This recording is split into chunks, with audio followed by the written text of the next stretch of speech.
L'actualité de ce début de semaine dominée par la visite du ministre indien des Affaires étrangères dans le pays. Le docteur Jay Shankar et le Premier ministre mauricien ont procédé aujourd'hui à l'inauguration des nouveaux locaux de la Haute Commission de l'Inde située à Eben. Pour Pravin Kumar Jugnauth, les relations Maurice-Inde n'ont jamais été aussi fortes et cordiales qu'aujourd'hui. Le chef du gouvernement affirme qu'elles ne cessent de se renforcer pour atteindre de nouveaux sommets. Le compte-rendu de Claudette Geoffroy-Gadevadou. Construits sur une superficie d'1,5 hectare de terrain, les nouveaux locaux de la Haute Commission de l'Inde se situent dans le centre financier du pays, à Eben. Le bâtiment se veut être moderne, vert et écologique, produisant sa propre électricité à partir des panneaux photovoltaïques. Il comprend plusieurs facilités, dont un business center, un multipurpose hall, un yoga and wellness center, sans oublier des locaux pour son personnel. La nouvelle haute commission indienne a été inaugurée ce mardi par le ministre indien des Affaires étrangères, le Dr Subramaniam Jaishankar, et le Premier ministre Pravin Jugnauth, en présence de plusieurs autres personnalités.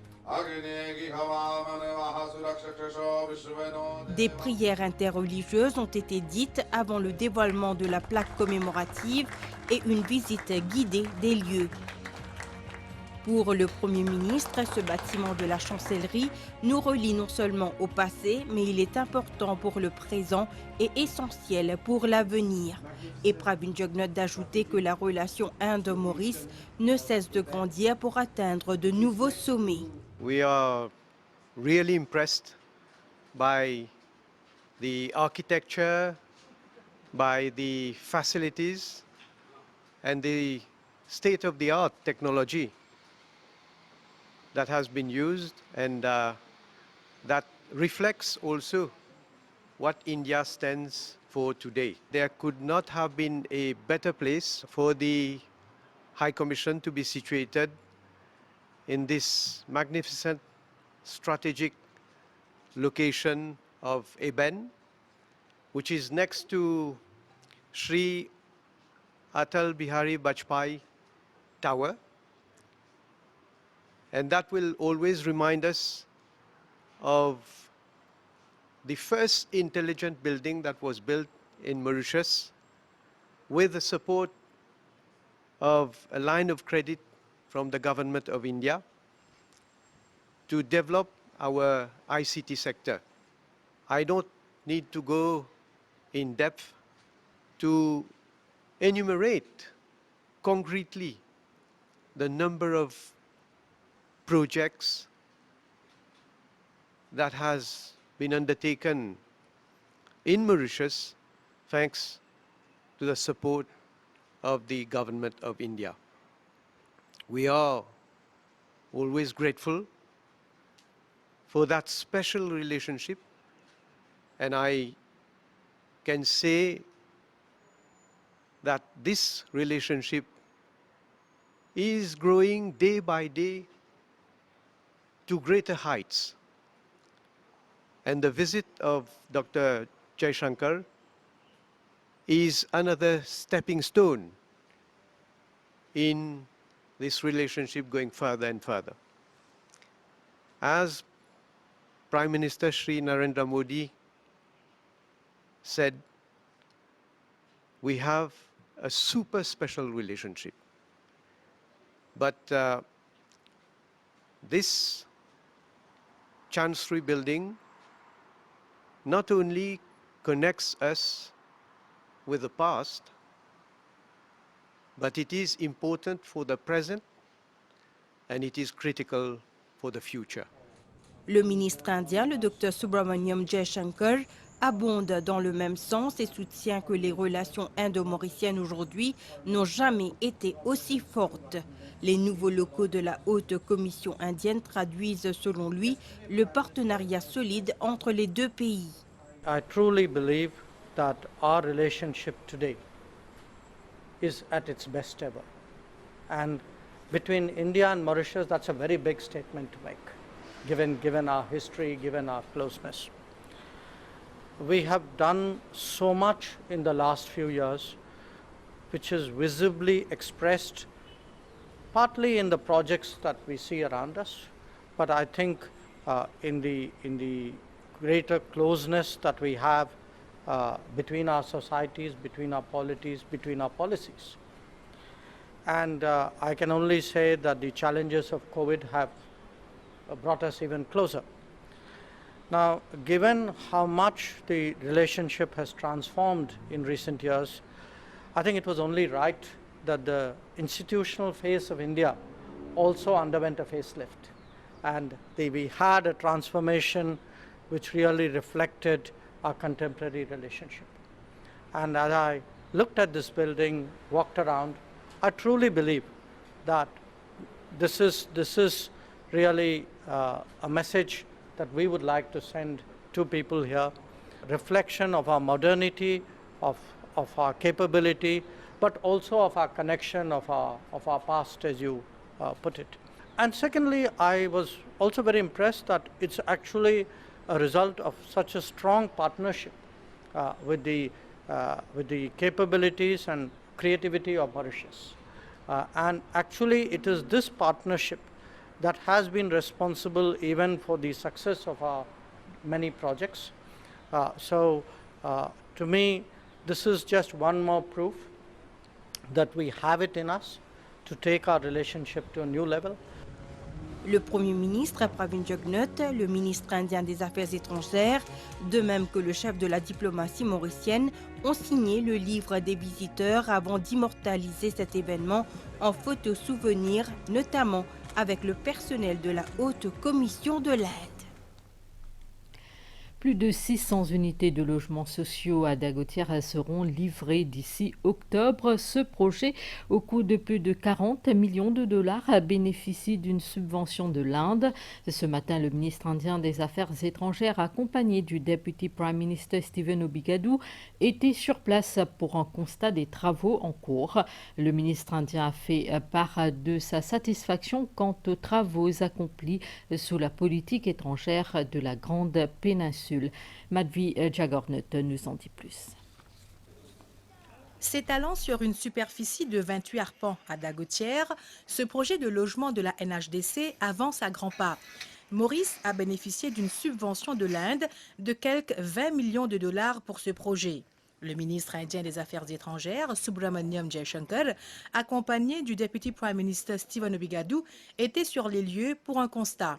Subramaniam Jaishankar a fait part de sa satisfaction quant au projet réalisé sous la politique étrangère indienne pour soulager les communautés. I must say I'm truly impressed by what I see. I do compliment the government of Mauritius because last year has been very challenging for all of us. The fact that they have done this in this time frame, I think is really quite remarkable. You know, it's one thing to speak about foreign policy, but when you see international partnerships actually translate into something concrete for the lives of the ordinary people, I think that's a very good feeling. Un projet similaire est en construction à Martaba, dira pour sa part le Deputy Prime Minister. Chaque bloc comprend 4 unités de logement. Ce projet d'envergure comprend aussi un centre communautaire. Ce projet ici-là et qu'un autre projet pareil dans Martaba dans le sud, c'est 2 projets qui peuvent réaliser grâce au financement de la République de l'Inde. Il y a un symbole de la solidarité et de la générosité de l'Inde par rapport à Maurice. S'agrandir projet-là, il est très rare qu'il a un HTC faire un projet de sa dimension-là. Et donc, il est obligé de venir avec une aménité sociale. Nous pouvons aussi prévoir, comme dans tout le centre, maintenant, l'espace commercial. Nous pouvons aussi prévoir l'espace vert pour les enfants capables de jouer. Nous pouvons prévoir aussi l'espace que les gens capables de marcher, faire un jogging pour sport. Ces logements sociaux de Dagotière sont destinés aux familles dont les revenus ne dépassent pas 30 000 roupies. Les travaux qui avaient démarré en août 2018 devraient être complétés d'ici octobre cette année. Le ministre indien des Affaires étrangères se dit heureux que le partenariat du gouvernement indien dans la concrétisation du projet Métro Express ait fait la différence dans le quotidien des Mauriciens. Le docteur Jay Shankar a pris le métro de Rosil à Port-Louis à la mi-journée aujourd'hui. Alan Ganou, ministre de tutelle, était également du trajet. Il affirme qu'une fois le tracé Curepipe-Port-Louis terminé, 53 000 personnes emprunteront ce mode de transport par jour. Le reportage de Valérie Cali. La station de Rosil était particulièrement animée ce midi avec la visite d'un passager particulier. Le docteur Subramaniam Jaishankar, accompagné d'Alan Ganou et de la haut-commissaire de l'Inde, Nandini Singla, ainsi que d'autres personnalités, sont montés à bord d'un train du métro express pour Port-Louis. Le départ a été donné à 12h41. Un trajet d'une vingtaine de minutes pendant lequel le ministre indien des Affaires étrangères a pu découvrir le tracé jusqu'à Port-Louis. Il a pris connaissance de l'histoire autour des stations, découvert le paysage. À 13h03, la délégation est descendue à la station de Victoria. Le ministre indien des Affaires étrangères s'est dit heureux que son pays ait contribué à faire la différence dans la vie des Mauriciens. Just want to say it was a great ride. Really happy to see this project. I was told that it's the fastest light rail project ever done in less than 2 years. And you know, I can see how convenient it is, what a difference it must be making to the lives of people, and I can say we were privileged to be part of it.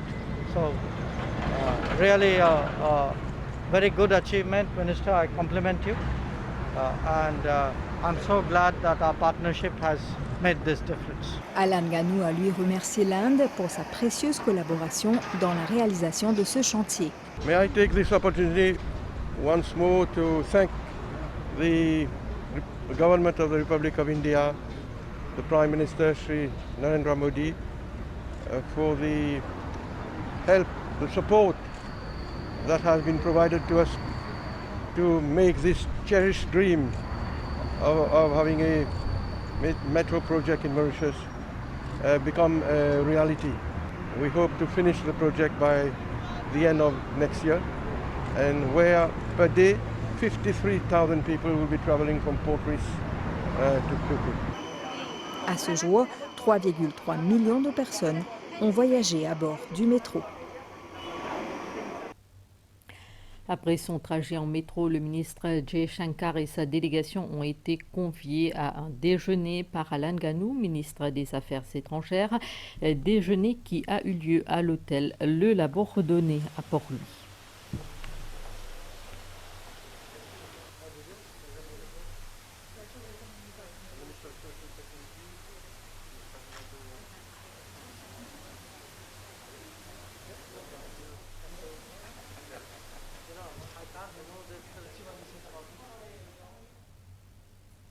Et puis hier soir, le Premier ministre Pravin Kumar Jugnauth et son épouse Kobita Jugnauth ont offert un dîner à l'hôtel Sugar Beach à Flic-en-Flac en l'honneur du ministre Jay Shankar et de sa délégation.